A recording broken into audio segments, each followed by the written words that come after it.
Beth's beautiful fur transformation.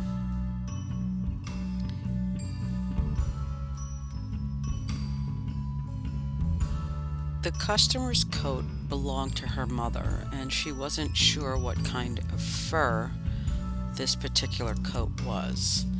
I wasn't really sure either, so I put it out to the furriers group that I belong to, and there were several different answers. Some people thought it was a marten, some thought it was a fisher, but the general consensus is that it is a dyed cross mink. So we're going to go with a mink coat. It really was absolutely pretty. The customer chose not to use her lining. She purchased a separate lining, a velvet lining, which she had sent to me. It really came out quite nice. So here we are removing the lining as always. And this is always what seems to be the longest process. It took me a while to get that sleeve off. The hood had a beautiful dark brown velvet, as well as the pocket linings. The coat was really well constructed. It had a lot of supportive material on the inside. And again, it took a long time to get all of this material off.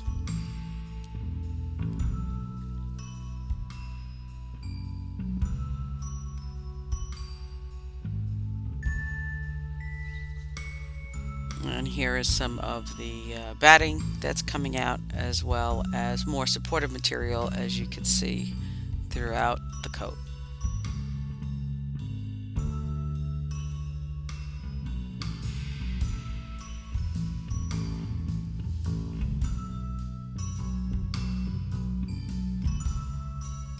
What I really loved about this coat was how it was laid out. As you can see, I'm cutting, instead of making a long strip from top to bottom, I'm going across, because the way the pelts were laid out, there is dark and a light mink strips, and I want to make sure that I keep all the strips with the dark stripes going in the same direction. But it was a little bit difficult to do that in the final layout, because as I laid it out, as you can see, it doesn't all line up. So trying to get it all lined up was a bit of a challenge.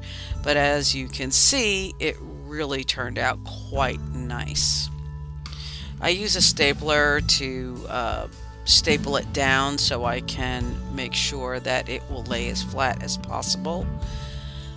Here I am, I'm working on the fur machine, and I am piecing together the border.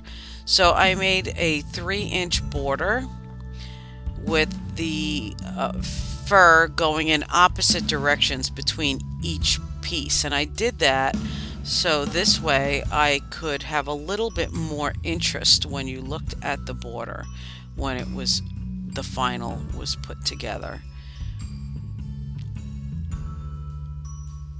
So there it is, all sewn on the back, and I just need to trim the edges to make everything nice and even.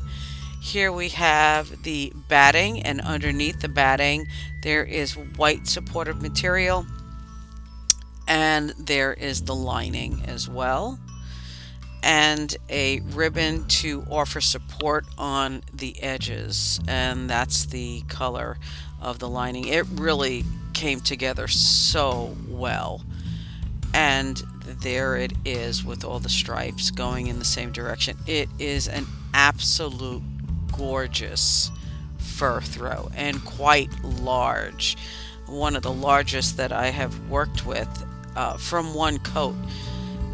So I think the final dimension was 51 by 60. It was very, very big.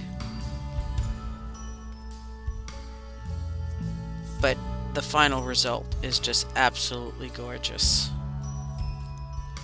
Come visit us at dinahsquilts.com.